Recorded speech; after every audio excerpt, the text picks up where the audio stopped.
Maybe I'm a criminal. Maybe I'm just like the world. Maybe I ain't good at all.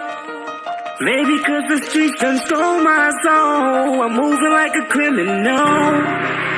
Maybe I ain't good for you. Maybe I ain't good at all. I'm hiking up this road, but it's so cold. I'm moving like a criminal. I can't get away.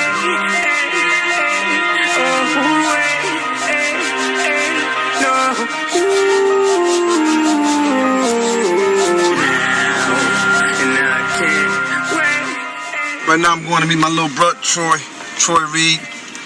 We're going to have some conversation about some stuff we've been talking about with each other for 15 years in prison, and now we get to talk about it.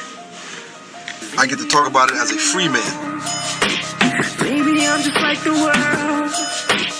Maybe I ain't good at all. Maybe 'cause the streets done stole my soul. I'm moving like a criminal. What's happening? What's going on? Do you mind taking me on a tour exactly of where it happened, how it happened? No. You know, and kind of walk me through it.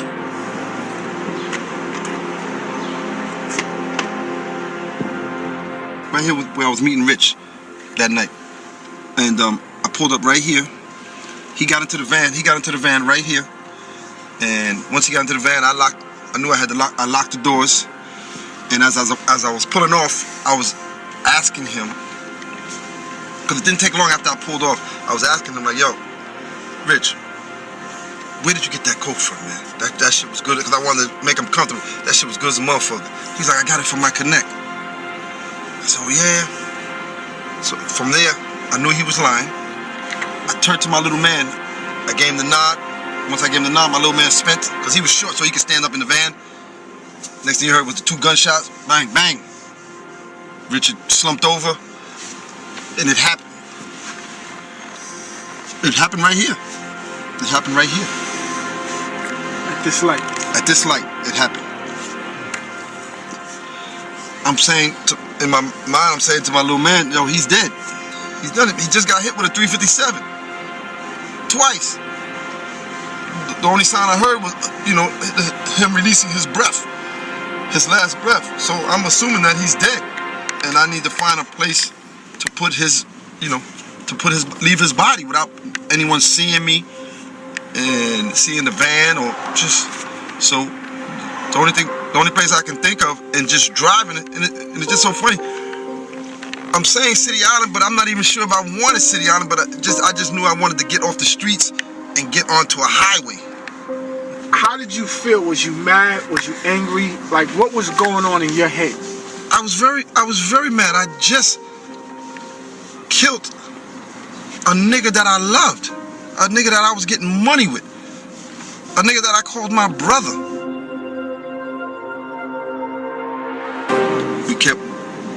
We kept driving this way, and until I can find a remote spot to leave the body. Go around this turn right here. Yeah, loop it real quick. It was somewhere over here. So I pulled over like right here, just threw the van up on as close as I can to the rail. Once I pulled over, my little man, Gary's probably like 5'3", 1 something. So I'm trying to stay behind this. I'm trying to stay behind the steering wheel. I'm trying to stay in the driver's seat just in case we got to pull off, and have him go dump the body. But when he went to go try to dump, you know, get Rich out the car, he couldn't pick him up. He couldn't pick him up. Rich was bigger than him, so he couldn't move him to put him in the woods and all that. So now I had to get out the van to go help him. And when I went to go help him, Richard made a sound. So that shit startled me. Like, oh shit, he's still alive. So I grabbed the gun. I grabbed the gun from my little man and put one in his head. And then I had to pick him up. I had to pick him up and dump him in the woods and leave his body. I was able to, you know, get him where he needed to be. And then we jumped back in the van, and I made sure I didn't skid off or anything like that to leave any kind of tracks. And we left. And we left, and the rest was the newspapers. The rest was history.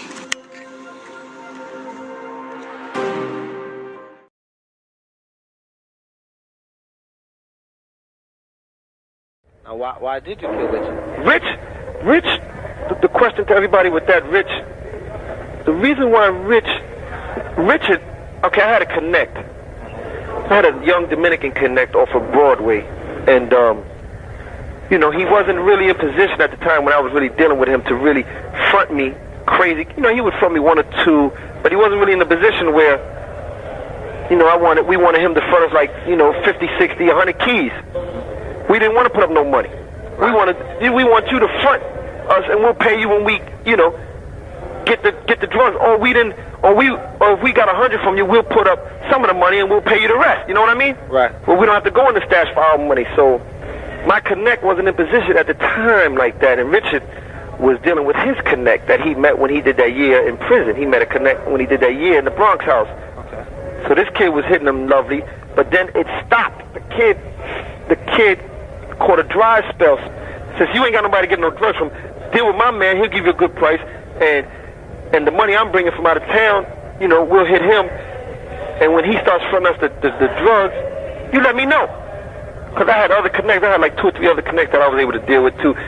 So the time came where he was going to start fronting us the coke. Okay. But I was out of town. Since I was out of town, he wasn't able to catch up to me. It was easy for him to just deal with Rich. Right. Give it to Rich and let Rich give it to me. Right. So that's what happened. If he gave 100, I was supposed to get 50. You know what I mean? I know. At the same price that he was charging Rich, I was supposed to get it for that price too. Right. But before this came along, I was already dealing with Rich with his connect. So if his connect was charging whatever, I didn't have no problem with Rich making $1,000, $2,000 off of me, because I was coming to spend $300,000, $400,000 with him. But now my connect is giving it from 12, 13. My original connect is giving it for 12, 13, and I'm supposed to get half of that at that price. But Rich got me thinking that the coke that I'm getting from him is still coming from his connect. So then I wind up bumping into my connect, because I wind up staying up there a couple of days, and I wind up running into my connect. Okay. So I bump into him. So I said, yo, what's up, man? I said, yo, what's up, man? When are you gonna start, you know, looking out for a brother, man? Okay. He was like, what you talking about, Pope? I said, man, you know what the hell I'm talking about. When you gonna start fronting us this and that? And he had a lot of respect for me. I had a lot of respect for him. And so I said, yo, so he's like, yo, what are you talking about? I just gave Rich like 60 joints. This time he had just gave Rich like 60 bricks. Okay. And 30 of those bricks were mine. Okay.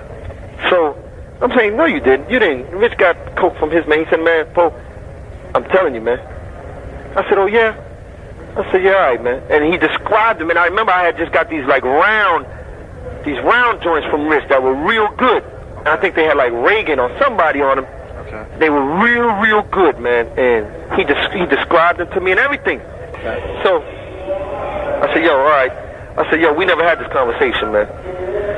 So I didn't really say much about it. I just had in my mind like, damn, Rich getting over on me like that. So I didn't say nothing to him the first time. So I went back down to D.C. to get rid of my bricks and all that.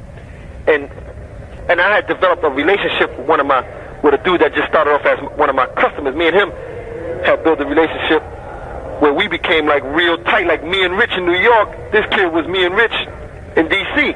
Okay. What was his name? His name was Gary. Gary. Yeah, little Gary. Is that the one that they say got his dick cut off?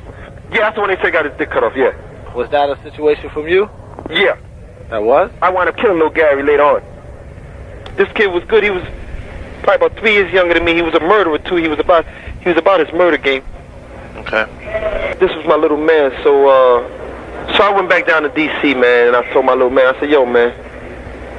This dude Rich up in New York, man. And he knew Rich from me bringing him to New York, because we used to do the firework thing in New York. Okay.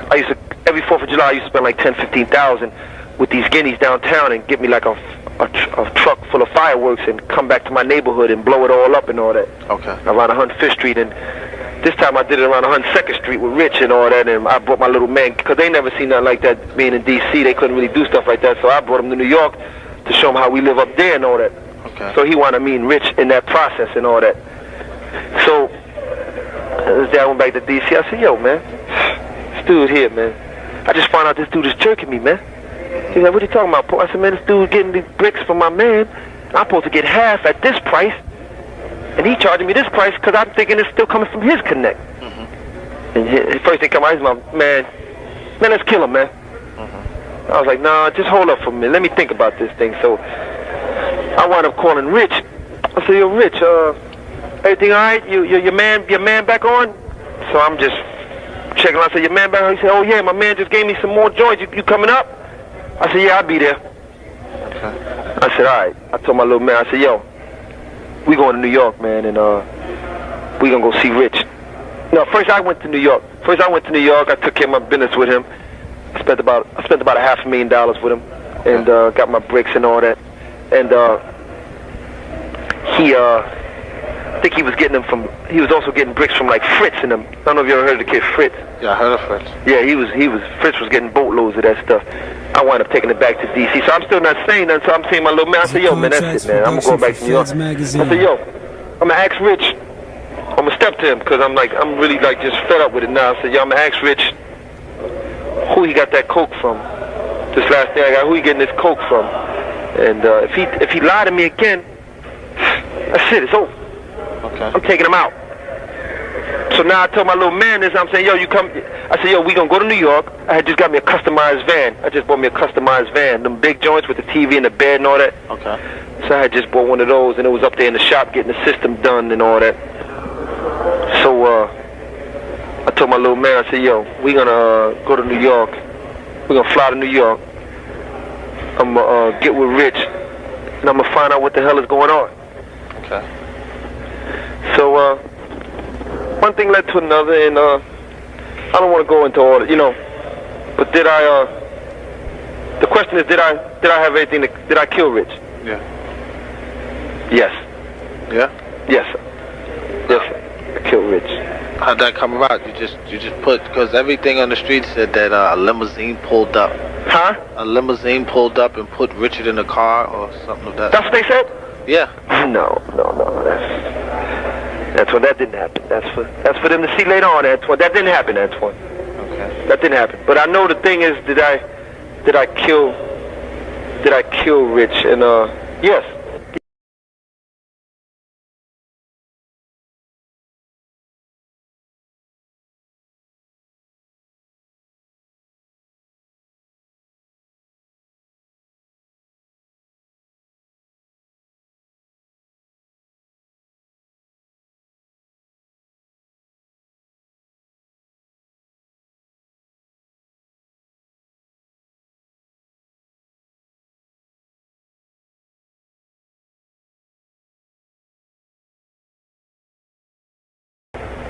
And I gave him the opportunity to tell me the truth, not once but twice. So when I already came with the plan with my little man, and like, yo, if he lied to me, we just gonna do what we need to do. Then that's what happened. Did I kill the little brother? No, I didn't. That was, you know who that was, right? Right. You know who that was? Right. They said it was Preacher. No, they didn't. That's who it was. They got right. Not just Preacher, but Richard's uncle Alpo. Right. They did that. And what made it seem like I had something to do with it is because where I left Richard, the boy's body was found almost in that same whole City Island area. Now, they said you carried the body all the way from Harlem to City Island? Yeah. You wasn't afraid? No. I mean, once that first murder, once you take care of that first murder in your life, you know, it's like really, and not that this is a good thing that I'm saying, but you know, once you do it once, it's like everything else is. No, I wasn't afraid. No, the answer to that, no, I wasn't afraid. I mean, I was doing what I had to do, Antoine. Okay. Definitely got killed in that area, and his body was definitely taken up to around City Island. Okay. He got hit twice. It was just He felt something, man, because I'll tell you this, his hand was on the doorknob. I had to pry his hand from the doorknob because it locked on the doorknob. Locked on the doorknob? Yeah, he was trying to get up out of there. They also said that he scratched your neck. That's a false. He never scratched. Richard, first of all, Richard never seen it coming, really. He couldn't have scratched my neck because I was the driver, and my little man took care of everything else. And he didn't scratch me. How I got my neck scratched, and it's not Day said it. I believe AZ said my neck. Right, AZ said it. Yeah, I believe AZ said my neck. Hold on. Richard didn't scratch my neck. Richard never even seen it coming. Richard never even laid a hand on me. He never knew what was happening.